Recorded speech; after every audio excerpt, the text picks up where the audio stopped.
tentang menulis kreatif seperti apa. Tadi sudah punya gambar dari Bu Gusti. Tadi itu diawali dengan gambar terlebih dahulu, kemudian kita menuliskan apa kira-kira yang ada pada gambar. Nah, Bapak Ibu, di sini saya ingin memberikan gambaran kepada Bapak Ibu terkait dengan bagaimana menulis cerita bergambar. Kita balik ya, Bapak Ibu ya.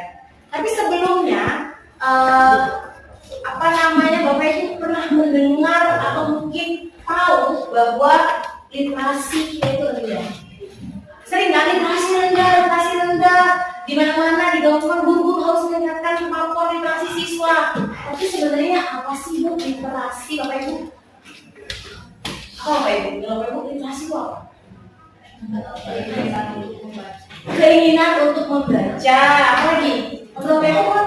Kemampuan untuk membaca dan menulis. Memahami, kemampuan membaca, menulis, memahami. Ada lagi?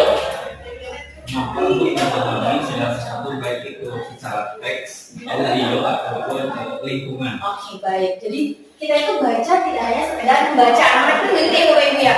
Pernah memberikan waktu kalau misalnya di dalam kurikulum di kelas misalnya ada waktu 10 menit untuk membaca, pernah kita membaca sendiri. Tapi kira-kira anak-anak itu ketika membaca paham tidak sih apa yang dibaca? Tidak paham kebanyakan ya Bu. Karena baca-baca aja baca, ada nama gambar. Iya, baca gambar ada. Jadi apa yang dibaca? Jadi kadang-kadang kita ingin tahu apa sih anak-anak paham nggak yang dibaca. Jadi kan kita perlu mencari tahu gitu ya. Bapak Ibu juga perlu nanti ketika memberikan kesempatan kepada anak kita membaca, itu kita perlu tahu anak paham nggak? Yang menarik, oke, ada gambarnya. Terus apa lagi? Berwarna, apa lagi? Bernuansa digitalisasi. Iya, bernuansa digital. Nah, sekarang itu digital ya Bapak Ibu ya. Jadi lebih sering menggunakan dengan digital gitu kan, jadi bacanya ya udah baca, jadi yang memang paling fleksibel yang bisa digunakan oleh anak-anak kita. Tapi kita perlu juga gimana sih sebenarnya yang harus kita lakukan. Jadi di sini Bapak Ibu tadi sebenarnya seperti Bu Gus sampaikan bahwa kita perlu melatih anak kita supaya mampu untuk memahami. Dan apa dulu kita sebagai guru perlu mungkin mempersiapkan sebuah bahan bacaan. Mau nggak? Nanti saya punya ide sebenarnya, tapi nanti kita sepakati bersama di kelas ini. Mungkin Bapak Ibu bisa nanti tugasnya adalah membuat sebuah cerita. Cerita di sini ada integrasi yang namanya etnopedagogi. Itu adalah kearifan lokal. Jadi sebuah cerita yang ada integrasinya adalah dengan budaya atau kearifan lokal yang ada di daerah sekitar, khas tempat-tempat tertentu. Jadi itu memang sangat perlu Bapak Ibu. Jadi Bapak Ibu nanti di setiap ini dibahas di PS, mungkin di PKN, atau mungkin di bahasa Indonesia sendiri pun bisa diintegrasikan. Walaupun harapan kita mereka bisa menulis, tapi ada nilai-nilai yang bisa mereka dapatkan dari sebuah tulisan yang mereka tulis atau kan bahan bacaan yang mereka baca. Jadi itu terintegrasi di anak-anak kita. Oke Bapak Ibu, siap ya tugasnya ya.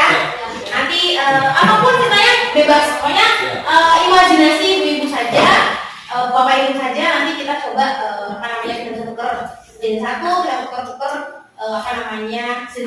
Jadi kan bisa dimodifikasi lagi. Oke, terima kasih ya Bapak Ibu, semangat untuk menulis. Kita menjadi bagian kecil dari apa yang sudah Pak Nugraha, Ketua PGRI Kecamatan Karangpawitan, mengucapkan terima kasih atas kunjungan dari Universitas Negeri Jakarta untuk melaksanakan pengabdian kepada masyarakat di wilayah Kecamatan Karangpawitan. Acara ini sungguh sangat luar biasa, bisa membersamai guru-guru di SD di Kecamatan Karangpawitan. Ilmunya tentunya sangat bermanfaat sekali, apalagi sekarang untuk meningkatkan kualitas pendidikan di Kecamatan Karangpawitan perlu sekali dibersamai oleh para dosen-dosen dari